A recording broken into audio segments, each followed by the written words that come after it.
Hubo un tiempo en que España no solo fabricaba motos, fabricaba leyendas, y en el corazón de esa historia está Ossa, una marca que desafió a gigantes y conquistó el mundo del off-road y la velocidad.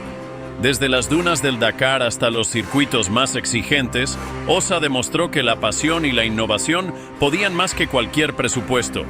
Pero ¿qué pasó con esta marca que parecía destinada a la gloria?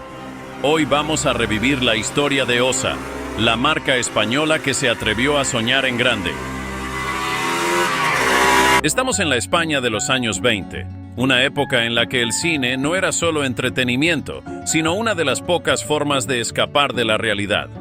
España aún estaba recuperándose de la crisis económica tras la Primera Guerra Mundial, y aunque no participó directamente en el conflicto, su economía sufrió los efectos colaterales. La electricidad empezaba a expandirse, pero en muchas zonas del país todavía era un lujo. Así que, cuando caía la noche, las salas de cine se llenaban de gente buscando un poco de magia en la pantalla grande. En ese contexto, los proyectores de cine eran el corazón de la industria. No había Blu-ray, ni Netflix, ni TikTok. Si querías ver una película, necesitabas una máquina capaz de proyectarla en una gran pantalla. Y ahí es donde entra Ossa. Ossa, que en sus inicios se llamaba Orfeo Synchronic Sociedad Anónima, nació en 1924 como una empresa dedicada a la fabricación de proyectores de cine. Fue fundada en Barcelona por Manuel Giro, un ingeniero visionario que vio una oportunidad en la creciente demanda de equipos de proyección en un país que se enamoraba cada vez más del cine. Sus proyectores se hicieron populares porque eran confiables, resistentes y tecnológicamente avanzados para la época. En poco tiempo, Ossa se convirtió en un referente dentro del sector. Pero aquí es donde la historia empieza a ponerse interesante. Porque en los años 30 y 40, mientras Ossa seguía fabricando proyectores, apareció en escena un personaje clave, Ricardo Soriano. Si Ossa fuera una serie de Netflix, Ricardo Soriano sería el protagonista carismático y adelantado a su época. Nacido en 1883, era un aristócrata español, inventor, piloto de carreras y empresario con una obsesión por la velocidad. En los años 20 y 30, participó en varias competiciones automovilísticas en Francia y España, donde aprendió mucho sobre mecánica y motores. Pero lo más importante es que tenía visión. Veía oportunidades donde otros solo veían problemas. A finales de los años 40, España estaba devastada por la guerra civil y la posguerra. La industria estaba por los suelos y había escasez de prácticamente todo. Pero, a pesar de la crisis, el transporte era una necesidad. La gente necesitaba moverse y los coches eran un lujo inalcanzable para la mayoría. Aquí es donde Soriano vio el potencial de las motocicletas como un medio de transporte accesible y eficiente. Ossa da el salto a las motos, Ricardo Soriano se unió a Manuel Giro, el fundador de Ossa, y juntos decidieron que la empresa debía diversificarse. Así que, de fabricar proyectores de cine, Ossa pasó a diseñar y construir motocicletas. Su lógica era simple. Ya tenían una fábrica, ingenieros y conocimientos de mecánica. Solo faltaba aplicar todo eso a la fabricación de motos. Fue así como en 1949, Ossa presentó su primera motocicleta, la Ossa 125A. Era un modelo sencillo pero robusto, con un motor monocilíndrico de 125 centímetros cúbicos de 2 tiempos. En una España donde la movilidad era limitada y los coches eran prácticamente inalcanzables para la mayoría, esta moto fue un éxito inmediato. Se convirtió en un medio de transporte asequible, fiable y fácil de mantener, lo que hizo que Ossa empezara a ganar reconocimiento en el mundo de las dos ruedas. Pero aquí viene lo interesante. Ossa no solo quería fabricar motos para la calle, sino que tenía ambiciones deportivas. Desde el principio, sus ingenieros entendieron que la mejor forma de demostrar la calidad de sus motos era competir en las pistas. Y esto nos lleva a los años 50 y 60, cuando Ossa comenzó a incursionar en el mundo de la competición. A mediados de los años 60, Ossa ya tenía su lugar en el mercado español, pero todavía le faltaba algo para convertirse en leyenda. Es entonces cuando entra en escena Eduardo Giró, el hijo del fundador, un ingeniero con una obsesión: hacer motos rápidas y competitivas. Eduardo no quería que Osa se quedara como una marca más en el mercado de motos utilitarias. Él quería velocidad, innovación y prestigio internacional. Sabía que la mejor forma de lograrlo era a través de la competición, donde se medían los mejores fabricantes y donde una victoria podía disparar las ventas de cualquier modelo.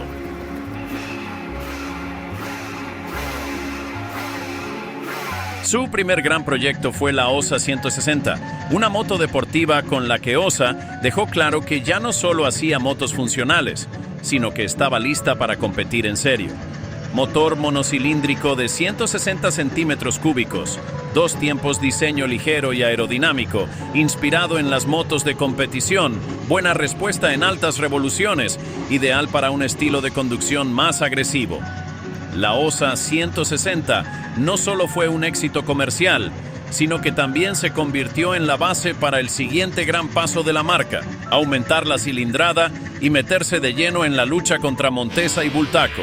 Eduardo Giró entendió que, si querían ganar en las pistas, necesitaban más potencia, así que tomaron el motor de la Osa 160 y lo evolucionaron.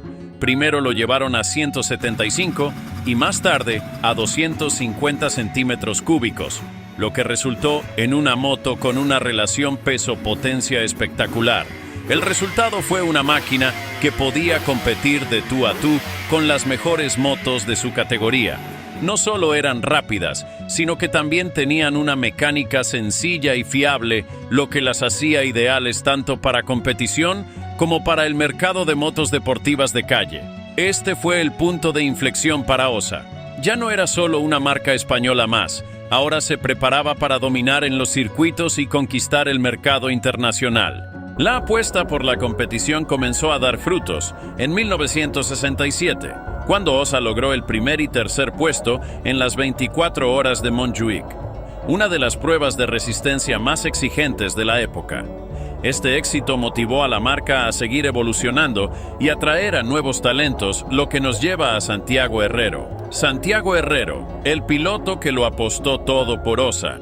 Santiago Herrero no era solo un piloto talentoso, era el alma de Osa en competición. A finales de los años 60, mientras Honda, Yamaha y MV Agusta dominaban el mundial con motos de 4 cilindros y presupuestos astronómicos, Osa peleaba con una humilde pero ingeniosa 250 monocasco, diseñada por Eduardo Giró. La moto de Osa era diferente, ligera, ágil y con un diseño innovador donde el chasis y el depósito formaban una sola estructura, lo que le daba una ventaja en circuitos revirados. Herrero y Osa no solo competían, estaban revolucionando la categoría. En 1969, lograron 3 victorias en el campeonato y finalizaron terceros en la clasificación mundial, algo impensable para una marca española frente a los gigantes japoneses. Pero en 1970, Osa quería ir por todo.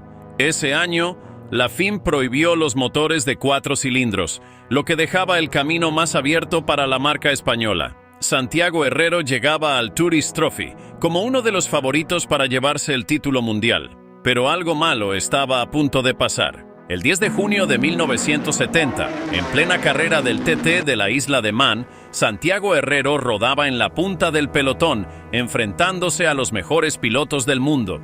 Todo iba bien, hasta que llegó la temida curva 12+1, hoy conocida como Westwood Corner. Esta curva no es cualquier curva, es un punto mortal del circuito, donde la velocidad y la precisión lo son todo. Herrero perdió el control de su Osa y sufrió una caída brutal. El impacto fue devastador, dejándolo con heridas gravísimas. Fue trasladado al hospital, pero 3 días después, el 13 de junio de 1970, Santiago Herrero falleció. La noticia cayó como un mazazo para Osa. Eduardo Giró estaba destrozado.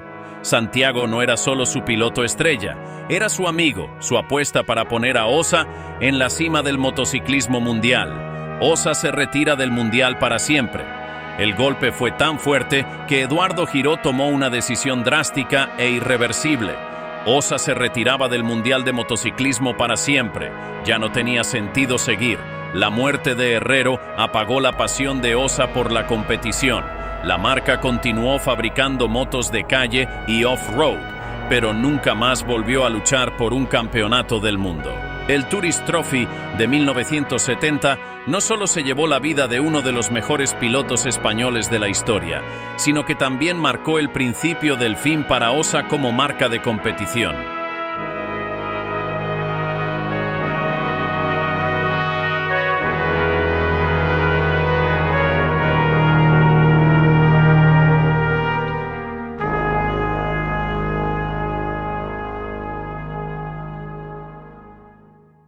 Tras el golpe emocional y deportivo que significó la muerte de Santiago Herrero, en 1970, Osa decidió retirarse del Campeonato del Mundo de Velocidad. Sin embargo, lejos de rendirse, la marca buscó nuevas oportunidades y ahí es donde aparece Estados Unidos. A principios de los 70, el motocross y el enduro estaban en plena explosión en Norteamérica. Marcas como Husqvarna, Maico y las recién llegadas Honda y Yamaha dominaban el mercado. Pero Osa vio una oportunidad: fabricar motos ligeras, potentes y con un diseño innovador para competir en este nicho. Eduardo Giró, siempre obsesionado con la innovación, comenzó a desarrollar motocicletas específicamente diseñadas para la competición off-road. En 1972, Osa lanzó al mercado la Osa Phantom 250, una moto de motocross con un motor de 2 tiempos, chasis ligero y una suspensión avanzada para la época. La Phantom no tardó en llamar la atención en Estados Unidos. Su combinación de potencia y bajo peso la convirtió en una seria rival de las europeas y japonesas. Pronto llegaron versiones mejoradas y Osa comenzó a ganar carreras en el exigente circuito estadounidense. Pero el motocross no era el único terreno en el que Osa quería brillar. En los años 70, el trial estaba ganando popularidad y Osa apostó fuerte por esta disciplina con modelos como la Osa Mar, Mick Andrews réplica, una moto de trial desarrollada junto al legendario piloto británico Mick Andrews. Mick Andrews fue clave en la historia de Osa. Este piloto británico ya era una estrella en el mundo del trial cuando Osa lo fichó para desarrollar una moto que pudiera desafiar a Bultaco y Montesa, las dos grandes dominadoras del trial en aquel momento. El resultado fue la Osa Mar 250, una moto que revolucionó el trial con su ligereza, agilidad y capacidad para sortear obstáculos imposibles. Gracias a esta moto, Andrews logró varios títulos y ayudó a consolidar la reputación de Osa en la escena internacional del off-road. Osa intentó vender motos en conjunto en Estados Unidos con una empresa llamada Yankee Motors, pero las cosas no salieron bien y la empresa Yankee quedó en bancarrota. En esa misma época, Osa decide reutilizar el motor que usaban las Yankee y se lanzaba una de sus motos más famosas, la Yankee 500. Osa nunca había fabricado un motor de gran cilindrada, pero tenían uno muy bueno en su catálogo, el monocilíndrico de 250 centímetros cúbicos que utilizaban en sus modelos de motocross y enduro. Entonces, en lugar de diseñar un motor completamente nuevo, Eduardo Giró tuvo una idea brillante: unir dos motores de 250 centímetros cúbicos en un solo bloque, creando así un bicilíndrico en paralelo de 488 centímetros cúbicos, refrigerado por aire y con doble encendido. Este ingenioso truco permitía a Osa aprovechar su experiencia con motores pequeños sin tener que desarrollar uno completamente nuevo desde cero. Además, el motor ofrecía 60 caballos de potencia, lo que la convertía en una moto extremadamente rápida para su época. La Yankee 500 era una moto diferente a todo lo que se veía en el mercado norteamericano. Era ligera y potente, con un comportamiento ágil que la hacía destacar frente a las clásicas Harley Davidson y Triumph, que eran más pesadas y torpes en comparación. ¿Por qué fracasó la Osa Yankee 500? A pesar de ser una moto innovadora, la Yankee 500 no tuvo el éxito esperado. ¿Qué falló? Al ser una moto 2 tiempos, Osa instaló una bomba de engrase Mikuni para aligerar la mezcla de aceite, pero no resultó como esperaban, dando algunos problemas, y los concesionarios no estaban preparados para reparar estos motores, y eso le dio fama de moto problemática, y en 1978 se deja de producir. Hoy en día, la Yankee 500 es una moto de culto, muy buscada por coleccionistas y amantes de los dos tiempos. Fue un experimento valiente, una apuesta arriesgada para llevar a Osa al siguiente nivel, pero que, como muchas ideas revolucionarias, se adelantó a su tiempo. El final de Osa no fue solo la caída de una marca, fue el fin de una era. A finales de los 70, las cosas empezaron a torcerse. El mercado de las motos estaba cambiando y los gigantes japoneses estaban arrasando con todo a su paso. Mientras Honda, Yamaha y Suzuki inundaban el mundo con motos más baratas, fiables y tecnológicamente avanzadas, las marcas españolas luchaban por mantenerse a flote. Osa apostó fuerte por Estados Unidos, su mercado más importante, y llegó a un acuerdo con la empresa Yankee Motors para distribuir sus motos en suelo americano. Pero el trato salió mal. Muy mal. Yankee Motors no pudo pagar las motos que Osa ya había fabricado y enviado, dejándolos con una deuda millonaria que los dejó al borde del abismo. Las ventas en España también cayeron en picada. El Enduro y el Trial, donde Osa había brillado, ya no vendían como antes. Las tiendas se llenaban de motos que nadie compraba, y las deudas crecían cada día. La Yankee 500, que en un principio prometía ser un éxito, resultó ser más problemática de lo esperado. Los concesionarios no estaban preparados para reparar su motor bicilíndrico y la reputación de la marca empezó a desmoronarse. Para 1983, Osa no pudo resistir más. Con las cuentas en rojo y sin un futuro claro, la empresa cerró sus puertas. Fue un golpe durísimo, no solo para la marca, sino para toda la industria española del motociclismo. Osa había sido un símbolo de innovación, de pasión y de resistencia, pero en un mundo donde la competencia no perdona, ni siquiera los más grandes pueden sobrevivir sin apoyo.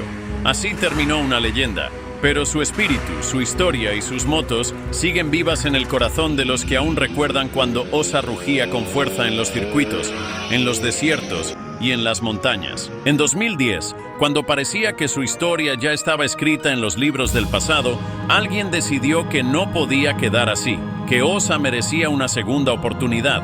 Volver a la vida después de casi 3 décadas en la sombra no era fácil, pero había esperanza, había sueños. Osa regresó con una nueva gama de motos de Trial, con diseños modernos pero con el espíritu de antaño. Querían demostrar que la esencia de la marca aún ardía, que aún podían desafiar a la industria, que el nombre Osa todavía significaba algo, y por un momento lo lograron. Las Osa TR 280i y Explorer fueron innovadoras, con motores de inyección electrónica y un diseño ligero que recordaba a las viejas glorias de la marca. Era un destello de lo que Osa pudo haber sido si nunca hubiera desaparecido. Pero el mundo había cambiado. Las reglas del juego ya no eran las mismas.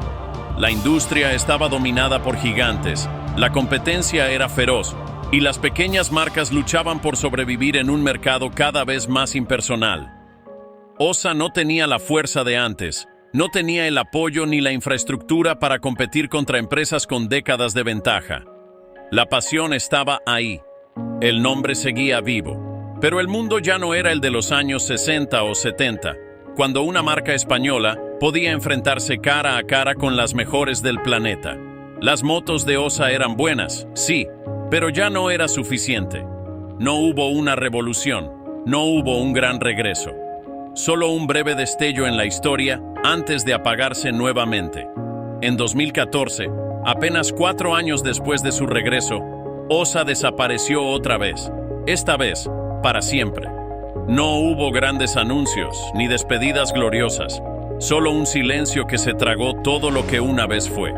Pero los que conocieron a Osa nunca la olvidarán, porque Osa no fue solo una marca, fue un símbolo de lo que España podía hacer en el mundo de la moto. Fue la historia de ingenieros y soñadores que desafiaron lo imposible. Fue la chispa que encendió la pasión por las dos ruedas en una generación. Hoy, sus motos aún circulan, restauradas con cariño por quienes se niegan a dejarla morir del todo, porque una marca desaparece cuando el último motor deja de rugir, cuando el último piloto deja de recordarla, y mientras haya alguien que encienda una Osa y sienta en su pecho ese sonido inconfundible, su espíritu seguirá vivo.